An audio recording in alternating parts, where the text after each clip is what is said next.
Hello, and welcome back to our channel.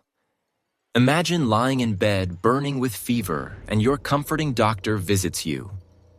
You feel at ease knowing that you're in good hands since he's been with you for a long time. But something seems off after he gives you medication. The world starts to blur, and then there's darkness. Today, we delve into the chilling story of Dr. Harold Shipman, one of the most notorious serial killers in modern history.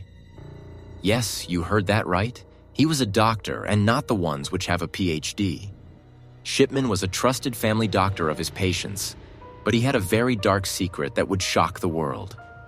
In today's video, we take a look at his infamous trial, the awful discovery of over 200 deaths under his care, and the impact his case brought to the field of medicine. Stay tuned as we peel back the layers of a trusted community doctor, now a man of murder. If you haven't yet, please like this video and subscribe to the channel. Dr. Harold Frederick Shipman was the once trusted general practitioner of the town of Hyde, Greater Manchester, but is now infamous as one of history's most prolific serial killers. Shipman's crimes were so horrific that they changed the face of British medical history. It is believed that Shipman murdered at least 250 of his patients over 23 years, administering lethal doses of diamorphine. All was going well, until Shipman made a small mistake that got him caught. Harold Shipman was born in Nottingham, England on January 14, 1946 in a working-class, devout Methodist household. He completed his degree at medical school at the University of Leeds, getting his degree in 1970. Shipman was always bright academically and excelled at his studies.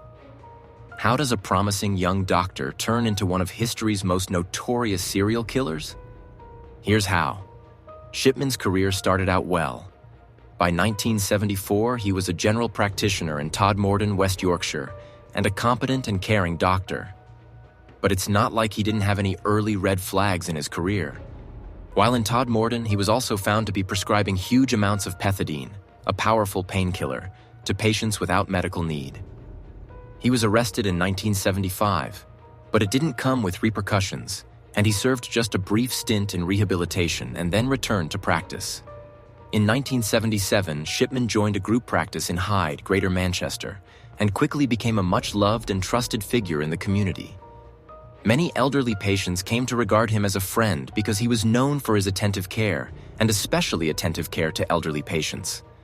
But Shipman had dark intentions beneath this outwardly caring exterior. You might now want to rethink if your kind-hearted doctor can be trusted with your life, huh? Harold Shipman's killing mania began in the late 1970s.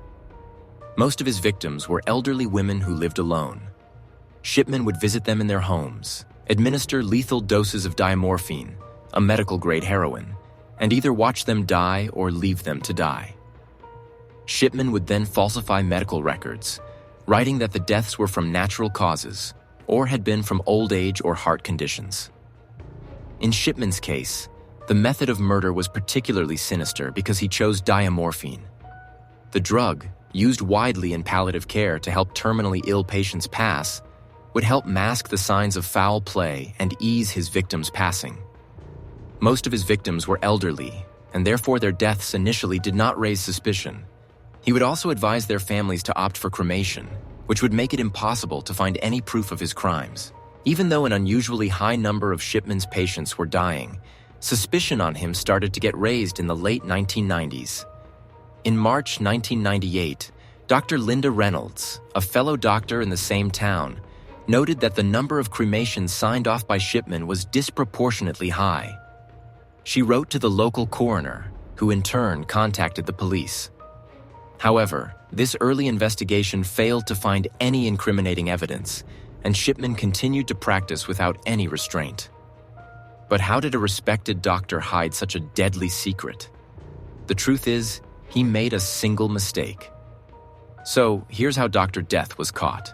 It wasn't until June 24, 1998, when 81-year-old former mayor of Hyde Kathleen Grundy died, that Shipman's eventual downfall would come. Shipman had signed Grundy's death certificate, putting her death down to old age when she had been found dead at her home. Grundy's daughter, Angela, a lawyer, was immediately suspicious when she found a will that left her mother's entire estate to Shipman. The will, written with a typewriter Shipman owned, was clearly forged. Woodruff told the police about her concerns, and the police opened an investigation into Shipman. Toxicology reports showed that deadly amounts of diamorphine had been found in Grundy's system when her body was exhumed. Shipman's arrest on September 7, 1998, followed this damning evidence, along with the forged will. Shipman went on trial, October 5, 1999, charged in the deaths of 15 elderly patients he treated. Shipman was alleged to have killed these people by administering fatal doses of diamorphine, a powerful opioid, the prosecution said.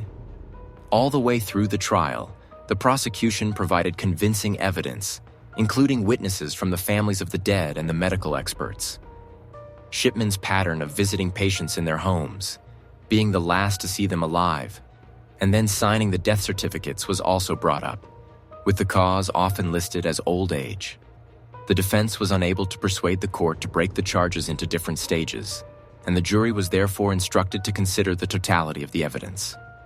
The jury deliberated for almost 34 hours before convicting Shipman on all 15 counts of murder and 1 count of forgery on January 31, 2000. The judge said he would recommend that Shipman should never be released, and so Shipman was sentenced to life imprisonment. Interestingly, when the verdict was read out, Shipman had no emotions to display. Health Secretary Alan Milburn said an inquiry would be held into the circumstances surrounding the murders and the investigation following the conviction. The report of the Shipman inquiry, chaired by Dame Janet Smith, was published in stages, with its 6th and final report released on 27 January 2005. His inquiry concluded that Shipman had murdered at least 215 of his patients to make him one of the most prolific serial killers in recorded history. Shipman maintained his innocence during the trial and appeals. But the overwhelming evidence, deaths in the pattern forged will, led to his conviction and life imprisonment. Chilling, right? So let's talk about the aftermath of the trial. Shipman's trial provoked widespread outrage and fear as his victims were elderly patients who should have been able to trust no one more than they could trust their doctor. This brought about the Shipman inquiry, chaired by Dame Janet Smith, and the trial and subsequent investigations. Shipman killed at least 215 people over a 23-year period, according to the inquiry. The UK's medical and legal systems were seriously exposed in terms of its flaws by this scandal, and in particular, the way doctors' actions were monitored. This led to many reforms in order to make the medical profession more safe for patients. These included tighter controls over the prescription of controlled drugs through prescription regulations. More detailed records also had to be kept by doctors about their prescriptions, and pharmacies became more vigilant about high-risk medications. The way that deaths were certified was overhauled. Before Shipman's case, a single doctor could fill in a death certificate, which Shipman regularly did after killing his patients. Fraudulent certificates are reduced by new rules that require the involvement of several professionals to certify a death. Finally, the General Medical Council, GMC, introduced the idea of revalidation of doctors, forcing them to undergo regular performance reviews to make sure their practice meets professional standards. One of the most important changes that came about following the Shipman case was this: to guarantee that doctors' work was regularly checked and that they were fit to practice. The crimes Shipman committed left emotional scars on the families of his victims. There were many who felt betrayed because they had trusted Shipman to look after their loved ones. Shipman's victims were honored with memorials in communities that were affected by their crimes. In Hyde, where Shipman practiced, a permanent memorial garden was created to remember those he had slain. It became a place, a garden for families and the community to take stock of the lives lost and the trust that was broken.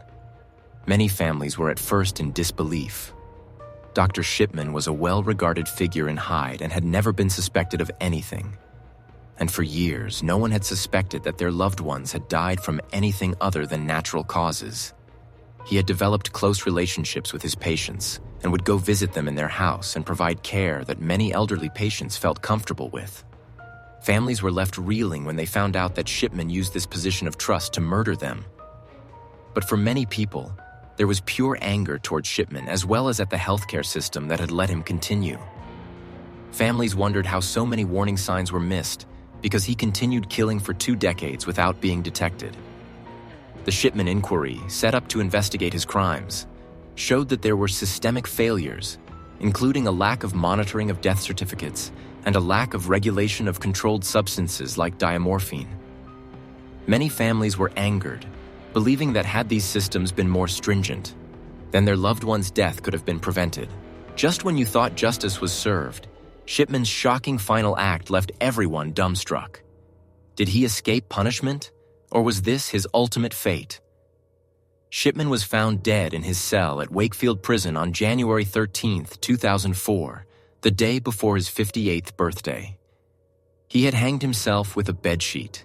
His death caused controversy because some of his victims' families said they had been denied justice because they thought Shipman had found the easy way out.